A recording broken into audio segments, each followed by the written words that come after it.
नमस्कार, जोहार।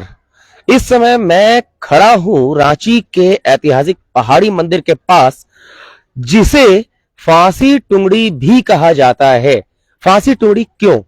क्योंकि यहां पर हमारे देश की आजादी के लिए जो लड़ रहे थे, सेनानी थे, स्वतंत्रता सेनानी, उन्हें फांसी दी जाती थी अंग्रेजों द्वारा। और ये न केवल एक ऐतिहासिक पहाड़ी मंदिर है, बल्कि जो मूल धर्म है, आदिवासी धर्म, उनके लिए ये केवल एक मंदिर से बढ़कर कहीं कुछ है। और इसकी क्या मान्यता है, क्या महत्व है, ये आसानी से हर आदमी समझ नहीं पाता। उसी को समझाने के लिए, लोगों को सही मायने बतलाने के लिए यहां पिछले कुछ वर्षों से झंडा गड़ी का आयोजन किया जा रहा है। आपको बता दें, अब होली पार हो चुकी है और जल्द ही प्रकृति का पर्व सरहुल भी आने वाला है। लेकिन सरहुल के लगभग हफ्ते 2 हफ्ते पहले झंडागढ़ी नाम का यह कार्यक्रम यहां आयोजित किया जाता है, पहाड़ी अखड़ा कोचा नाम के इस जगह पर। और क्या मान्यता है, किस कारण से होता है ये, लोगों को क्या संदेश दिया जाता है, इसी के बारे में जानकारी लेने के लिए हम पहुंचे हुए हैं श्री अजय तिर्की के पास, जो केंद्रीय सरना समिति के केंद्रीय अध्यक्ष भी हैं और इस झंडागढ़ी कार्यक्रम के मुख्य कर्ता धर्ता भी हैं। अजय जी, सबसे पहले आपको जोहार। ये जो कार्यक्रम होने वाला है झंडागढ़ी का, कल यहाँ आयोजित हो रहा है रविवार के दिन 12 मार्च 2023 को, इसका मुख्य उद्देश्य क्या है? बहुत सारे लोग आज तक ये चीज समझे नहीं है, जानते नहीं है। इसका उद्देश्य लोगों को बताइए ताकि आसानी से लोग समझ सके और जुड़ सके। देखिए, सबसे पहले तो मैं यही कहना चाहूंगा कि जो 12 मार्च 2023 को जो हमारा जो झंडा गड़ी है, ये कोई नया नहीं है। ये पूर्वजों के द्वारा शुरू से ही झंडा गड़ी का आयोजन होता आ रहा है। पहाड़ी मंदिर तो मंदिर बाद में बना, यहाँ पर हमारे पूर्वज के द्वारा ही नाग देवता का पूजा किया जाता था। और उससे भी पहले यहाँ पर फांसी टुंगरी के नाम से इस पहाड़ को जाना जाता था, जो कि स्वतंत्र सेनानी थे, जो देश को आजादी के लिए जो लड़ते थे, उनको पकड़कर अंग्रेजों के द्वारा यहाँ पर फांसी दिया जाता था। इसीलिए इस पहाड़ का नाम रखा गया फांसी टुंगरी। बाद में वहां पर बुधवा पहाड़ के द्वारा नाग देवता का पूजा किया जाता था। फिर बाद में फिर मंदिर समिति का लोग वहां पर पहाड़ी समिति बनाकर एक मंदिर का निर्माण किए, जिसमें आज एसडीओ वहां पर अध्यक्ष हुआ करते हैं।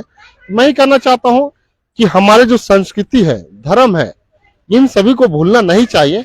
और उसी के माध्यम से ही हम सभी जीव जंतु और मानव जीवित इस धरती पर है। तो जिस तरह से आप जान रहे हैं कि ये हमारा 6ठा साल है, जो कि भीड़ और जुलूस के साथ में हम लोग जाकर वहां पर झंडा गड़ी का कार्यक्रम करते हैं।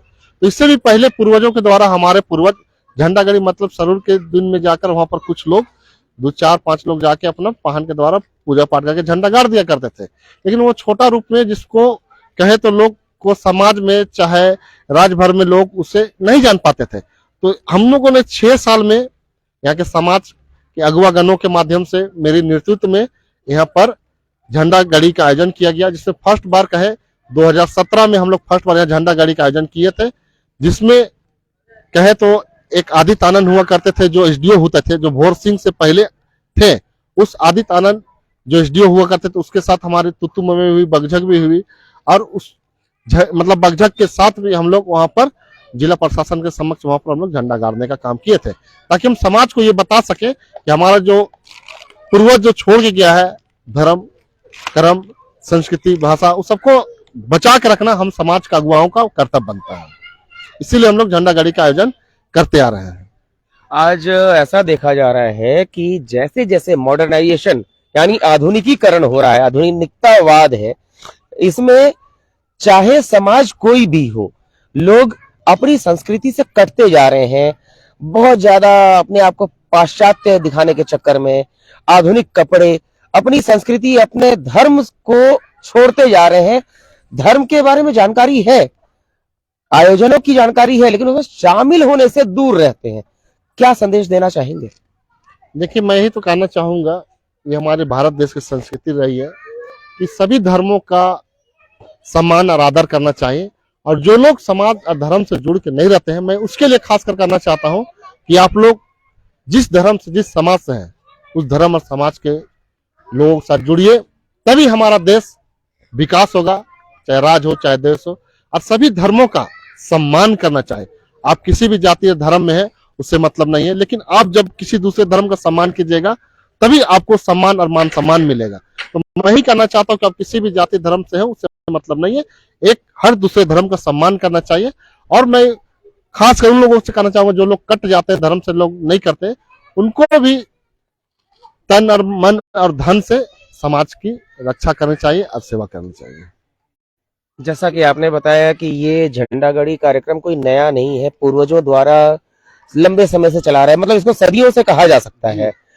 तो बीच में ऐसा क्या कारण रहा होगा कि लोग इस चीज को भूलने लगे थे? तो देखिए, लोग भूले नहीं थे, मतलब कहे तो 2 4 5 लोग जाके झंडा गाड़ी करके पूजा पाठ करके आ जाते थे। तो जिस तरह से जब यहाँ तिरंगा का झंडा जब लगा, आपको पता होगा कि यहाँ विशाल एक तिरंगा का झंडा देश का लगाया, सबसे ऊंचा लगा देश था। का सबसे ऊंचा झंडा लगाया था। उसी समय कुछ लोग मेरे पास आए और कहे कि देश का उतना बड़ा झंडा, पूरा देश का बड़ा झंडा, तिरंगा झंडा लग सकता है, तो हमारा भी सरना झंडा जो शुरू से पूजा पाठ होते आ रहा है उसको भी बड़ा करने की आवश्यकता है। तो उसी तरह से हम लोग बैठ के प्लानिंग किए, एक मीटिंग किया और उसके साथ फिर हम लोग 2017 से जो शुरू से चलते आ रहा था उसको हम लोग बड़ा करने का प्रयास किए हैं। और ये तो सौभाग्य है कि सभी लोग का मानना होता है कि आपका जो भी चीज हो रहा है उसे बड़ा करने का प्रयास होता है सभी का। इसी प्रकार से हम लोगों ने एक विचार किया और 2017 से ही और आज हम लोग इसको झंडा गाड़ी का कार्यक्रम को सरूल से पूर्व करते हैं, ताकि हमें समय मिल सके सरूल की फिर तैयारी करने के लिए। अगर हम लोग सरूल का तैयारी, फिर हमारा जो आदिवासियों का कर्मा सरूल जो मुख्य त्योहार है उसे भी हम लोग बड़ी धूमधाम से मनाते हैं। तो हम लोग पहले अगर झंडा गाड़ी नहीं करेंगे तो फिर हम लोग का सरूल की तैयारी में फीका पड़ जाएगा। इसलिए हम लोग झंडा गाड़ी सरूल से पूर्व करते हैं और हम पूरे समाज को जगाने का काम करते हैं। ये झंडा गड़ी की मूल अवधारणा, मूल मान्यता क्या है इसके पीछे? देखिए, मूल मान्यता यही है कि जो हमारा धर्म स्थान है उस लोगों को बहुत लोग भूल गए थे, तो उसको एक बताने का और सही रास्ता दिखाने का काम है। और ये झंडा गाड़ी करके हम लोग पूरे विश्व की, चाहे किसी भी जाति धर्म के किसी भी प्राणी हो, उसको सुख शांति और समृद्धि के लिए हम लोग विनती प्रार्थना करते हैं। जैसा आपने बताया कि पूर्व में जो बोरसिंह के पहले जो एसडीओ थे आदित्य आनंद, तो उनके साथ कुछ विवाद भी उत्पन्न हुआ था। उसके बाद से आप लोगों ने क्या झंडा गड़ी, प्रशासन की ओर से किसी तरह का दखल, किसी तरह का हस्तक्षेप? नहीं, उसके बाद से तो किसी भी प्रकार का मतलब कोई भी हस्तक्षेप या किसी भी प्रकार से कोई दखल ऐसा किसी ने, सब लोगों ने फिर जितना भी आए सब लोगों ने सहयोग किया, समर्थन किया। कल भी हमारे एसडीओ से बात हुई तो कहा कि अजय जी, हम जो भी विधि व्यवस्था होगा हम आपको कर देंगे।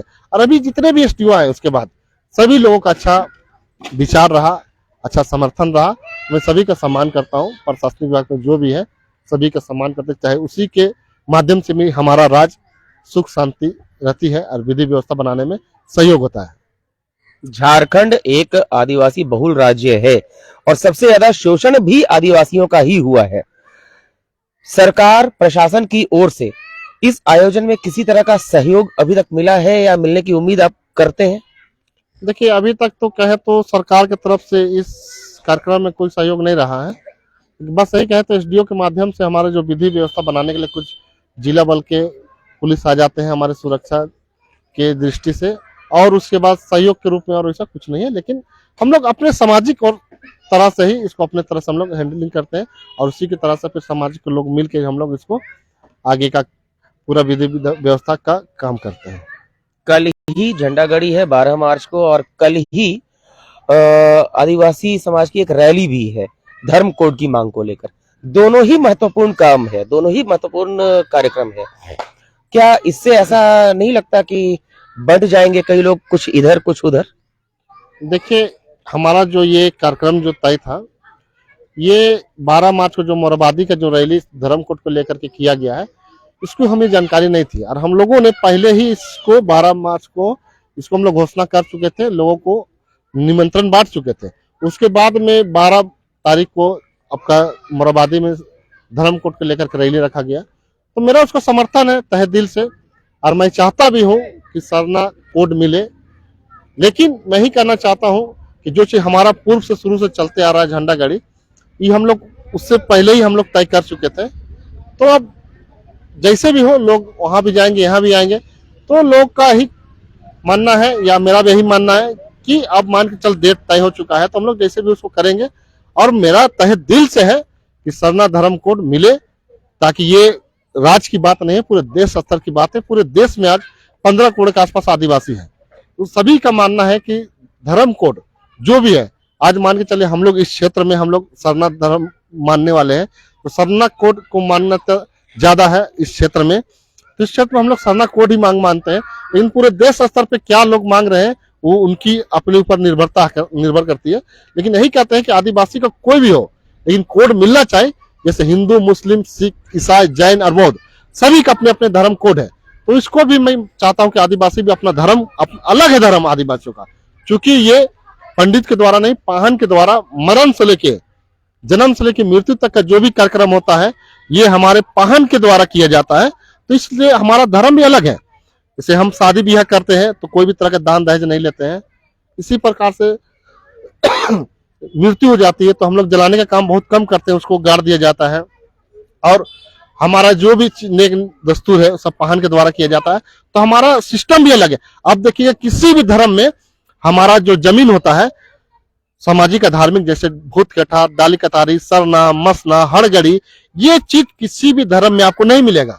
आप देख सकते हैं हमारा पूर्वजों के द्वारा जो विधि व्यवस्था बनाया गया था, तो ऑटोमेटिक है कि हमें अपना धर्म मिलना चाहिए, उसी से हमारा पहचान बनेगी। और आदिवासी का जब जो बाबा भीमराव अम्बेडकर के द्वारा संविधान लिखा गया, उस संविधान में हमारा जो अधिकार है, उस अधिकार हमारे पूरा मिल सके, इसलिए हमें धर्म को चाहिए ही चाहिए। तो ये है अजय तिर्की, जिन्होंने बहुत ही सीधे शब्दों में कहा कि झंडागढ़ी तो होना ही है, साथ में सरना धर्म कोड लेकर रहेंगे, क्योंकि हमारी पहचान हमें दे दो। हमारी पहचान, जैसे सभी को उसकी पहचान दी गई है, मिली हुई है, वैसे ही हमारी पहचान से हमें वंचित क्यों रखा गया, एक बहुत बड़ी बात है। साथ ही इन्होंने युवाओं के लिए भी एक संदेश दिया है, चाहे वो किसी भी धर्म जाति से हो, अपनी धर्म संस्कृति से जुड़े रहो। अगर अपनी जड़ों से कट जाओगे तो कहीं के नहीं रहोगे। जो भी धर्म है, जिसके भी आप अनुयायी हैं, जिसको भी आप मानते हैं, उससे जुड़े रहिएगा, तभी आपका विकास संभव है। यही बात है जी। तो एक बहुत बड़ा संदेश, झंडागढ़ी, धर्म कोड दोनों ही महत्वपूर्ण, दोनों ही, कोई ऐसा चीज नहीं है कि किसी को छोड़ा जाए और इसको लेकर आगे बढ़ना है। अजय तिर्की जी ने बहुत ही सीधे शब्दों में ये बात कही है, युवाओं को भी संदेश दिया है। रांची के पहाड़ी मंदिर से डॉक्टर विवेक पाठक की रिपोर्ट।